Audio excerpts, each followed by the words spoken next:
This is going to help prepare you for the assignment that's doing this retirement planning sheet. So we're going to begin here by first of all setting the column widths right. And since each of them have to be different widths, we'll just go over this again. If you place your mouse, as you can see here between the lines on the A and B columns, if you place your mouse there, you'll notice that it's a very tiny black thin cross. I can click and drag that right or left and resize the columns. I'm going to have you shrink that way down here to a 0.5. It's going to be really tiny here. The problem is when you resize them by clicking and dragging, sometimes it's a little bit tedious. I'm going to have you click over between the line and the B and the C columns now. Remember, that's up with the labels now, not down below here. If you try to do it this way, it won't work. You got to place your mouse right on that little line between the B and the C labels of the columns there. I'm going to click and drag that to the right because I want that to be a 20. But again, you'll notice you have to kind of go really slow and you got to kind of go back and forth until you get it right.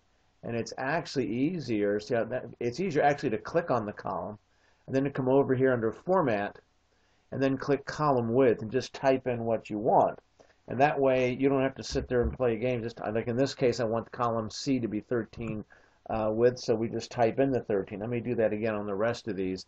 I'm going to click on column D here. I want that to be a half or a 0.5. I'm going to click on it. We're going to go to Format, Column Width, and type in here a 0.5. You see right here the 0.5. You click OK. Now we click on column E. That's going to be an 8. We'll click over here on Format again. To each their own. I'm going to just type an 8 in the box there and click OK. So what I'm saying is everybody's different, but I found that that's actually easy. I'm going to click on the F. We want that to be a size, column width size of 14. So we click OK on that. And then column G is the last one. We click there and we click the Format and column width and we will make that a 13. So let's click OK on that. So here's the deal here. We're going to make the shaded areas you see there in the worksheet. We're going to make it different colors here.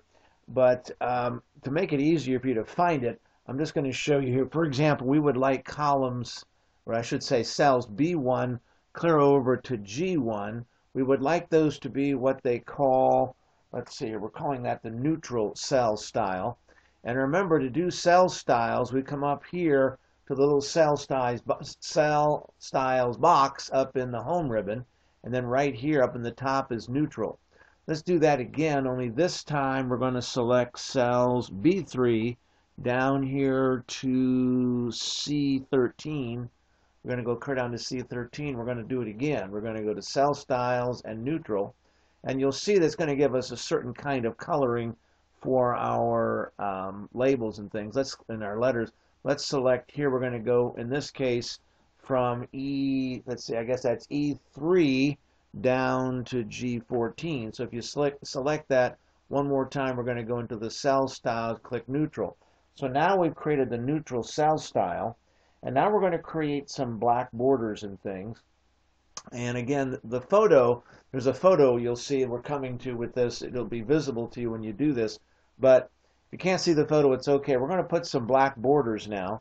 The black borders are going to be done different ways. For example, if we click on this right here and drag across, we're going to come up here to the border box, which is right between the bold, italic, and underline and the fill paint can there. We're going to go into there, and we can, if we just do want a thick border box, we can just put it around there like that, and that'll take care of that. So that's how that one will do. While we're at it, let's go ahead and type in the cell B1. We're going to type in there retirement with a capital R, retirement. Retirement planning sheet. And when we do, we're going to click on B1 and then select. Remember, when you select, you have to have the white cross. Select clear over to G1, and we're going to click merge and center. Now we're going to simply make all of this worksheet bold. Everything from now on is going to be bold.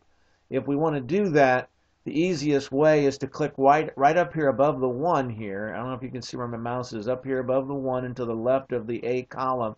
When you click there, the entire worksheet will now go bold, or will now be selected.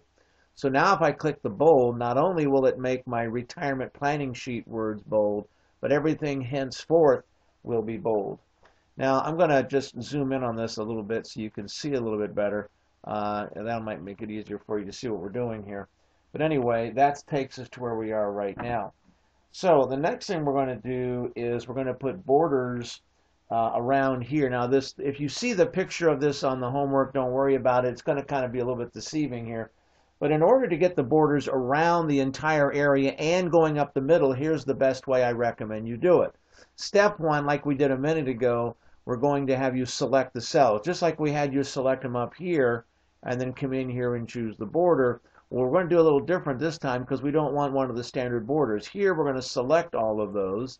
We're going to return to the border box, but we're going to go way down here to the bottom here because this one's different. This is not one of the standard ones up here. So I have to go to more borders, and then we're just simply going to choose the thickness, which I'm going to recommend you do this one right here.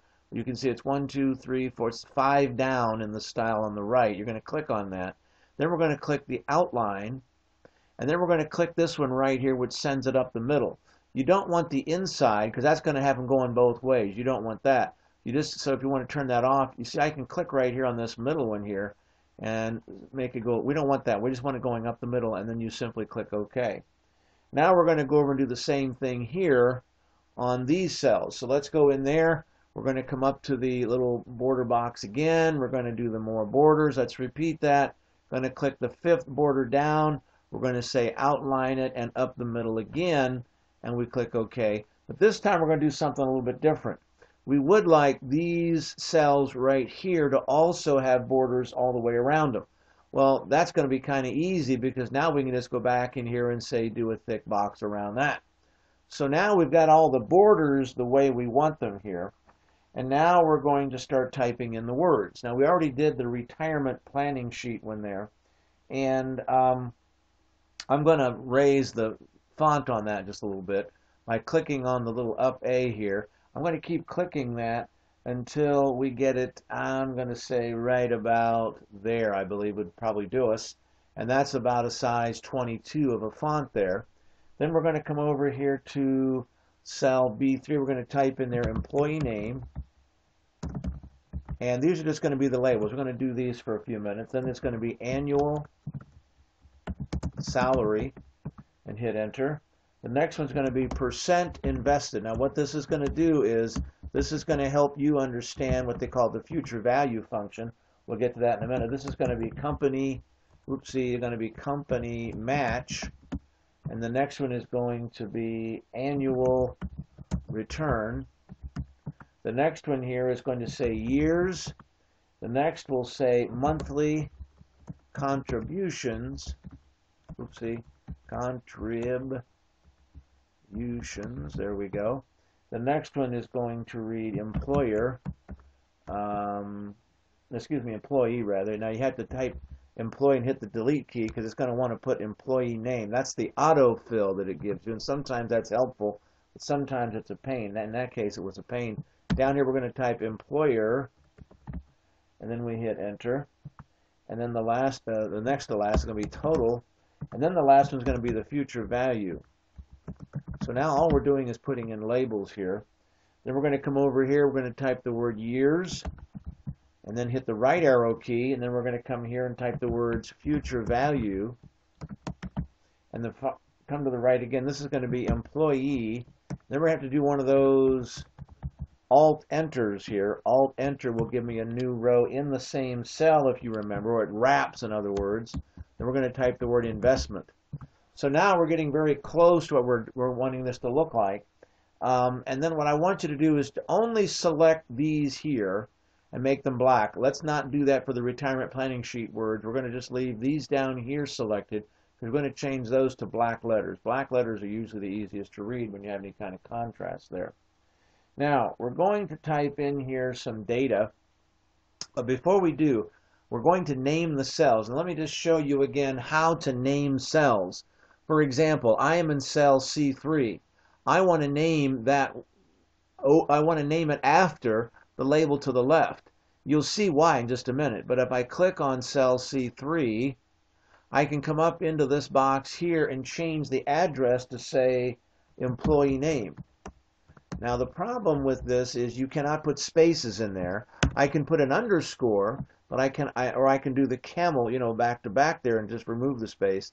We're going to type in the words employee name and hit enter. Now that actually names the cell. Why would I want to name the cell?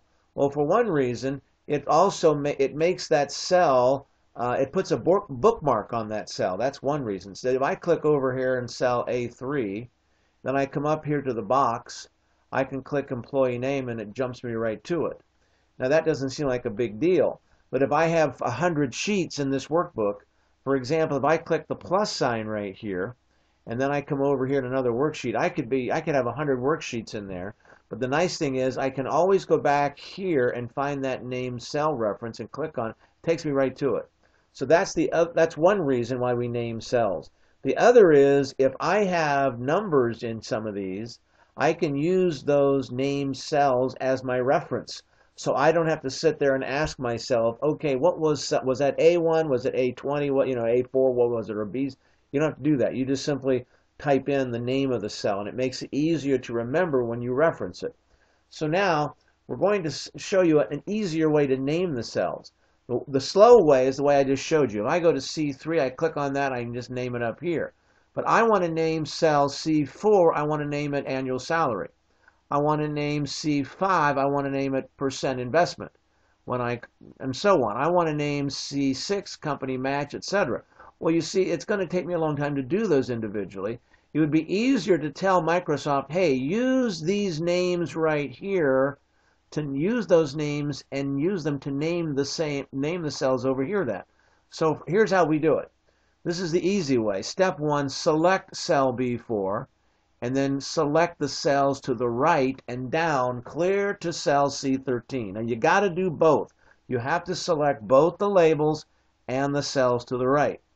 Step 2, you go to formulas, and in there you will notice where it says create from selection. If you click create, so it says define names. We're going to define names by creating them from the selection. So if you click create from the selection, we're basically telling it, yes, we would like you to use the left columns as the names for the cells to the right. People say, why doesn't it ask you what cells you want to name? Well, the answer is because you have no choice. It's always got to be to the cells directly to the right. So we simply click OK. Now watch what happens. When I click on C4, you will see it is now named automatically annual salary. When I click percent investment, they have automatically named it as such. Now we can use those cell references. I'm going to go to sheet 2, for example. I'm going to come back up in here and click like the word total, and it brings me back to that sheet and takes me right to the cell. But again, you'll see I'll be able to use that as a cell reference here in a little bit. Now something else that the homework is asking you to do is to indent. So I'm going to ask you to indent those cells right there. Now you could go into those cells and edit them and you hit the space bar, but that's kind of dumb. It just takes a while, and I'd have to go in there and do them individually. It's easier if you want to indent to just select them, step 1. Step 2, make sure you're in the home ribbon here. And step 3, you will see under the alignment group in the ribbon, you'll see where it says increase indent. So if I click increase indent, you'll see it'll move those to the right. And we're going to continue to do that until the E's to employee and employer underneath the Y of monthly contributions. So now we are doing pretty well here. We've named the cells here. These cells are they're named after the labels to the left. So again, we're going to use that now. Now, we're only going to enter a few numbers, and then from here we're going to have the spreadsheet do the rest of the work. So if you'll notice here, we're going to type in here employee name. You can put your own name in there. We're going to put somebody by the name of Paul, what is it here, Morimoto or something like that. This is something that the textbook recommends. And the salary is going to be $82,000. I'm going to have you type in the $ in this case, simply because we're only doing a few dollars here. When you're only doing a few dollars, you don't need to do the business with the formatting. So I just put the symbol in as I go if I'm just doing a few. But if I'm doing a bunch, no, I won't type in the $. I will go back and reformat it in mass. The percent invested, we're going to put it here as 6.00%. Hit enter. The same with the company match. It's going to be 3.00%. And then the annual return is going to be 6.5% in this example. 6.50%. Now, that gets us that far. I'm just going to ask you to put in those numbers. The years is going to be a 30-year investment. And I'll talk to you a little bit more about what we're going to do here. But the rest of this is all calculated. That's why we're telling you only those cells C4 through C8. Those are the only numbers you enter. Again, the spreadsheet is going to do the work for us from here. Now, I'm going to explain to you what we mean by the future value, but we can't get there until we do a little bit more in the way of an if function. We did an if function in one of the previous recordings, but I want to show you another application for it here. Now, what we're going to do here is we're going to tell it that this thing is in fact supposed to give the employer a monthly match, but it's only if the employee gives the same or more than what the company offers. In this case, the company offers, in this example, it offers 3%. So if the person that, the employee that they're going to pay, if they will put in that or more, then the company will go ahead and match. So this way, in other words, we only want the 3% here in the event that the worker has put in that much or more. So here's how we're going to do it. First of all, the employee, we're going to kind of kill two birds with one stone here. Would you agree that if the employee is putting in 6% of the salary, now this is a monthly thing, well then we're going to have some ways of calculating that. Now I've kind of jumped ahead here a little bit because I want to show you incrementally here what I've done here. If you click on cell C10, you'll notice I'm going to double click it. I want to show you what we did here. The employee contribution of 6% times the annual salary divided by 12 is how we figure out what the monthly contribution is going to be.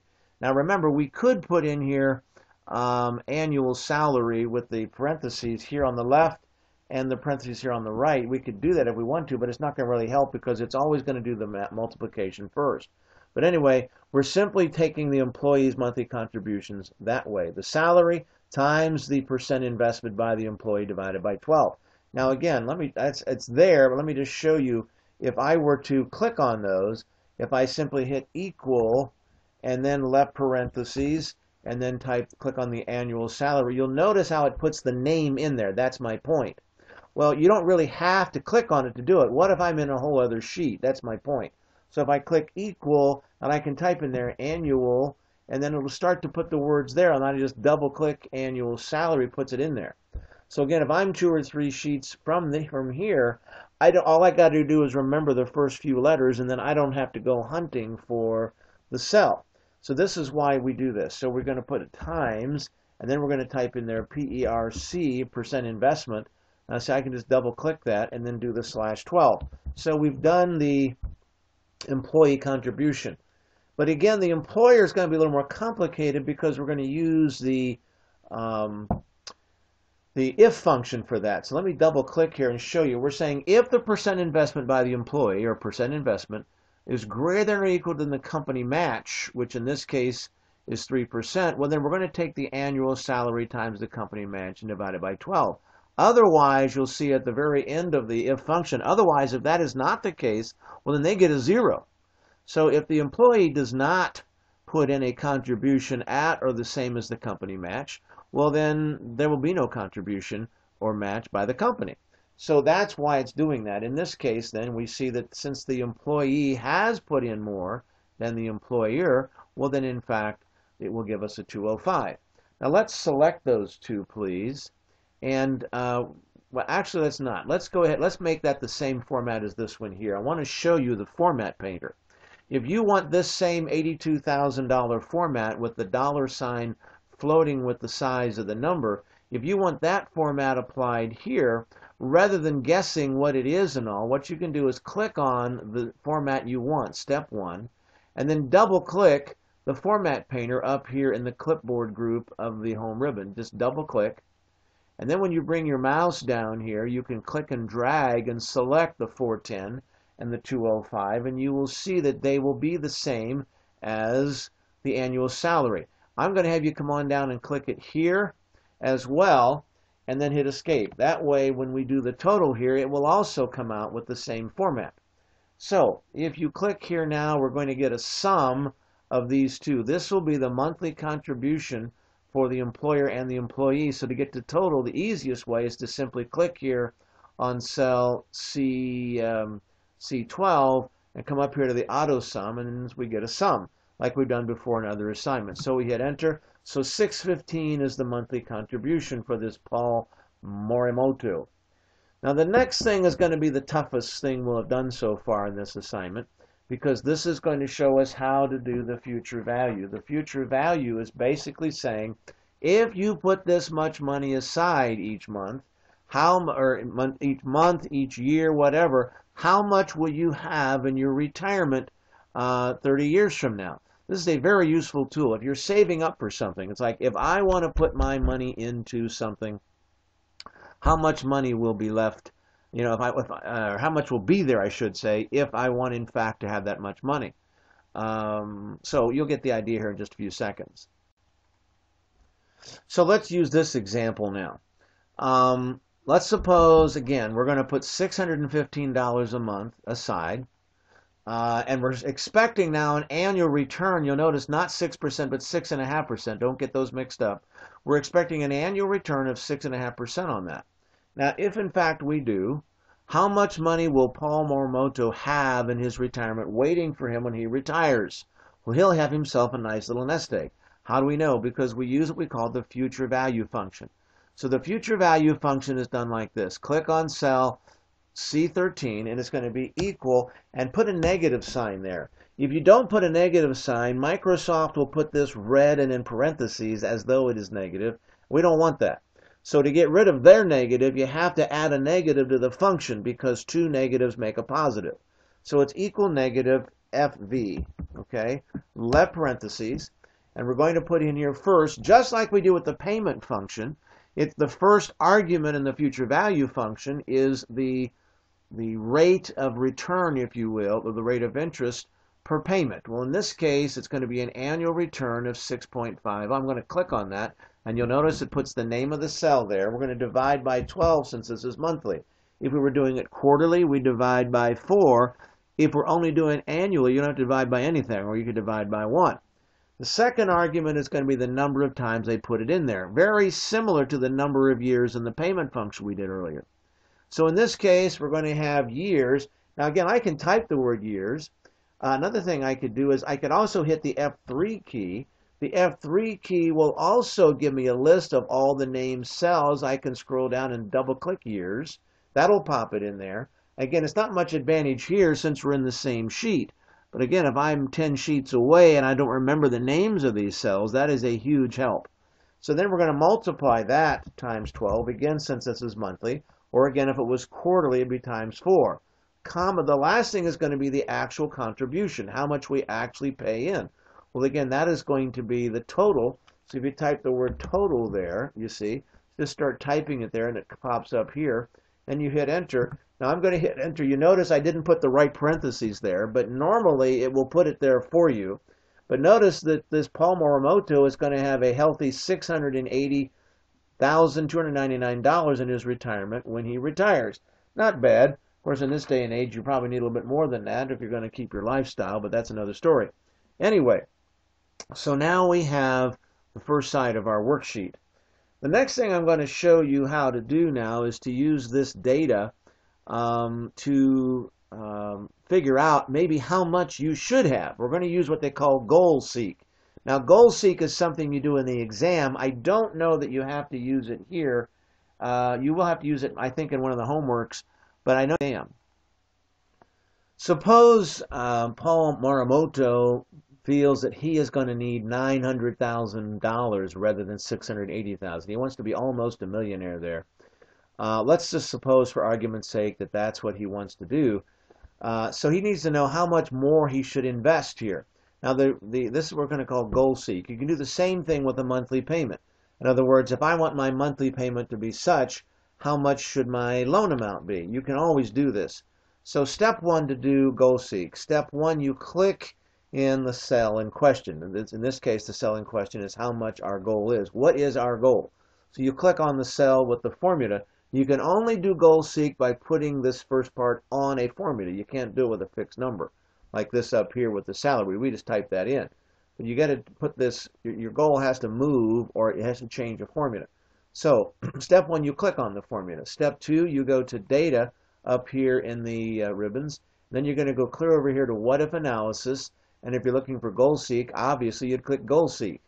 So we're going to set the cell 13 to a value of $999,000. And the reason I'm not putting in 100 is because it's going to give us pound signs, because I don't want the pound signs, because that'll be too anyway. By changing what? By changing the cell up here, which is our percent invested. So in other words, Paul Morimoto is saying, if I want to have 999,000 waiting for me in 30 years, I should put how much aside? What percent of my salary should I put in there? Well, in this case, he's going to, by changing C5, you click OK, and you'll notice it changes, saying, well, he has to put 10.22% in there, you see. Well, that's good to know. Now, that's what I want you to do on test day when I ask you. We'll do another one like that later on with the monthly payment. Anyway, let's click undo on that. On the homework, if we asked you to do that on the homework of the test, do not undo. I want to see your answer there waiting for me. Now, we're going to do what they call a data table. New topic here with this assignment. The thing is, the data table is not quite the same as the table we did earlier. We had a table style before, or a formatted table. This is different. Don't get them mixed up. Now, in this case, we would like for this thing to show us what the different future values will be if, in fact, we put this in, say, for 5 years, 10 years, 20 years, and so on. So we're going to try something like that. In order to do one of these data tables, step one, you need to build it. Now, the thing you need to do is to decide what you're going to do as far as the, like for example, in this case, it's going to be the years. So we're going to put in this case, we're going to type a 5, hit enter, and then type a 10. Now we would like to form a series here. So if we select the 5 and the 10, both of them, and then pull the fill handle down, you will see that'll give us the capabilities of bringing in a series. But the thing is, you have to watch. You'll notice here that it messes up our border here, so we got to come in here and say fill without formatting. But now that'll give us our incrementals without us having to type 5, 10, 15, 20, 25. Now, by the way, when you do we're going to do one on your test that will have the different percents of interest rates for a loan. But you won't be doing years. You can do anything you want in the way of variables, but we want to see what the future value will be at these different years. Do not type in the future value function and then here and then fill it down. Do not do that. What we're going to do is we're going to come up here and we're going to type in equal, and we're going to type in the future value function. Whenever you do a data table, it is always best to reutilize an area over here that already has formulas done for you. So we're going to type the future value here. Notice we'll have to fix that formatting. We'll get that in a minute. The employee investment is going to be equal here, and it's going to be the total of the 410, which is employee here, times, and you're going to have the 12 here, and then it's going to be times the years here. Do not type a 30 in. Whoops, I screwed that up here. You got to type a times sign here, and then a times the 30. So when you hit enter, you'll notice that's 147,000. Please remember what we're doing here. In other words, if this employee puts in, this is the employee contribution. That's why we named it if you notice, that's the cell there is named employee. So it's employee's contribution times 12, you see, times the years. Well, that's how much that employee will have invested. Not bad to invest $147,000 and to have $680,000 waiting for you. But that's just starting it. You must make sure you put in those two things in the top here. the table I'm showing you must have this thing, this cell right here, the one I'm clicking on right here, the one I'm hovering around, that must remain blank. So you use the reference. You reference the formula over here that is impacted by these years. You do the same thing. You use here this formula referencing these items over here. If you don't do that, this will not work. Now, what we're going to do is we're going to go ahead and select these. I take it back again. We're going to click on the salary here. We're going to come up here to home, and we're going to double click the format painter. You see we're going to click here and here again. Notice by doing that it screws up our borders, so we got to go back in here and fix the borders. But at least that gives us the dollar signs we're looking for. But now we're ready to do the data table. Once you set up the shell, and this part right here is the shell, don't select the labels. You select the blank box here and you drag over with a white cross. Do not pull, by using the borders. You can't do that. You got to get the white cross before you select. You select over and down. You must select the years as well as these formulas over here. All of them. If you just select in here, you got nothing. If you select just that without your variables, you got nothing. You got to select the variables and the formulas. That's your next step. Next step, you go to data and what if analysis again. And then you will click data table. Now when you click data table, it will ask you what you want to do here. I'm going to click and drag and move this out of the way. You will not use the top box. The row input cell remains blank. Don't put anything in there. You go into column input cell. Why are we using column input cell? Because we're going to use these, and they are in a column. We're going to send each one of them into the years. You see, what cell? We're going to send each of them into cell C8. So that's why we click in this lower column input cell box, and we click on C8. In other words, we're going to send the 5 into the years, and it's going to give us a new future value and employee investment. Then we're going to do another one. We're going to click on, we're going to have it send for us automatically. It's going to send the 10 in there and so on. So by you clicking OK, it automatically does that. It automatically creates that data table for you. So that is how it is to be done. If you'll click on it, look, do a control tilde, you'll see it will say equal table. On your test or your homework, if it doesn't say equal table there, I'll know you didn't use the right procedure. If you put the future value function here, and all, these cells I'm pointing to, it's no good. You've got to do the procedure I just showed you. Now let's select those now, and we're going to change those formats. We can go to home here, and we can change this to currency if we want, but I want you to notice here they're not going to be quite the same. Why? Because this currency format here assumes that you want parentheses when you have a negative number. This one does not, because the one currency default doesn't do that. If you want to get them lining up, you got to come down here to more number formats and you go to currency, but then you must choose one of the currencies that has the brackets for a negative. Accountants will put brackets around negatives. So you click OK, and you'll notice now those will line up. But what if we want this to not have the dollar signs? We do want the commas and the decimals and everything. But remember, if you want it to look like this but just remove the dollar signs, you return to the currency box. You go to more number formats, and you simply say remove the symbol. Change the symbol from dollars to none, and click OK. And now this is looking exactly like the homework. Now the only thing we have left to do is to repeat what we did earlier with conditional formatting. Suppose I come over here. This is the beauty of a spreadsheet. I can click on this 30 and say, what if I want to do that for 20 years?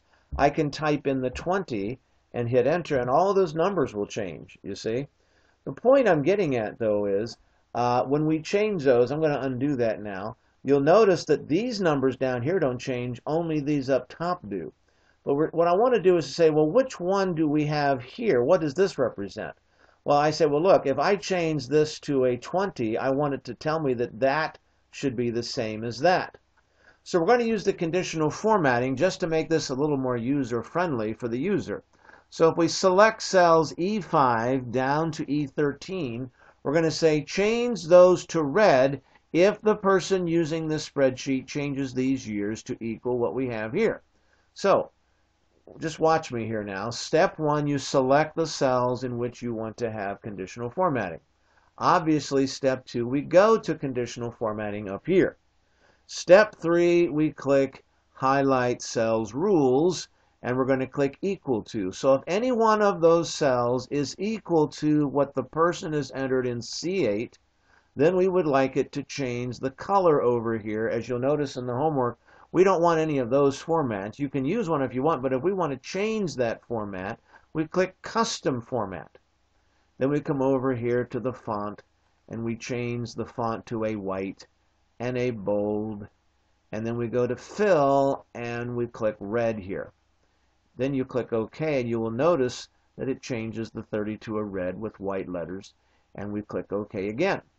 Now you'll notice if I come over here now and type in a 5, it'll say, oh, the 5 now is the one that has been entered over on the left. Or I can type in here a 45. I type in 45, and you'll see that the conditional formatting comes in here. Now remember, if you get pound signs, just widen the column there. Okay. Last but not least, I don't know if the homework is asking you for this, but I don't think it's asking you for the goal seek. And I don't think it's asking you for this, but the test will. So I want to prepare you for what we're dealing with here now. By the way, you can see there under these circumstances, you could have almost $2 million if you put money aside for 45 years. Starting age 20, at age 65, you'd be a multimillionaire. You can do it. Anyway, so let's just $615 a month, and you're in. Anyway, let's try this now. Let's suppose we have somebody using this all the time, different people using it. We don't want them messing up our stuff. We only want them to be able to enter in these things right here between C4 and C8. Remember, everything else is calculated. So we don't want people going in and messing up our formulas. So the way we can do that is to lock the entire sheet, but we can't lock all of it because we want people to still be able to enter in these numbers. So here is how you do it. Step 1, this is a very long process, takes a few minutes, but step 1, you select these right here. These are you have to select the cells you want to be not locked. When we lock this whole sheet, you first must go in and say the following, the ones I've selected, we do not want locked. So we select them, and then we click right here, any one of these little tiny boxes in the font group, or in the alignment group, or in any one of the number group. Any one of those, you'll get this little thing pop up. Then you'll come over here to protection, and you'll say, I don't want these sheets locked. I don't want them locked, so you turn them off. And then you click OK. Now what you can do is you can lock the sheet. But if you do, it will lock the entire sheet except the ones we said unlock. So now we're going to do it by going up here to Review, and you'll notice where it says Protect the Sheet. Now folks, I recommend you not put in a password. If you do, you likely will not get credit for the homework. Why? Because then I will not be able to see your formulas. It will not let me get into your cells and see what you did. And because if I don't have your password, I can't see it. So I'm going to have you put in no password. We're simply going to say we want everything to be locked. Now you can come down here and pick and choose the things they can or cannot change. I'm going to have you leave it right where it is, and we click OK. Now you'll see I can go in here and I can change that 45 back to a 30 and hit enter, and everything moves. But if I come down here to try to change that employee, you'll see I get a little thing. It's protected down there. Now if you make a mistake, you can come back here and you can come up to where it says unprotect the sheet, and then you can go, if you forget to do something, you want to make a change, you unprotect it, and that will make it so you're back. So I can go back here and hit delete now. That will get rid of that formula, you see. So you get the idea here. That's going to be sometimes needed by those of you who make a mistake or forget to do something. So now we're going to save that, and you've now completed your second assignment. Or I should say this assignment. I don't mean your second, but you've now done everything for this next area in your assignments here. So now we'll move to the next video.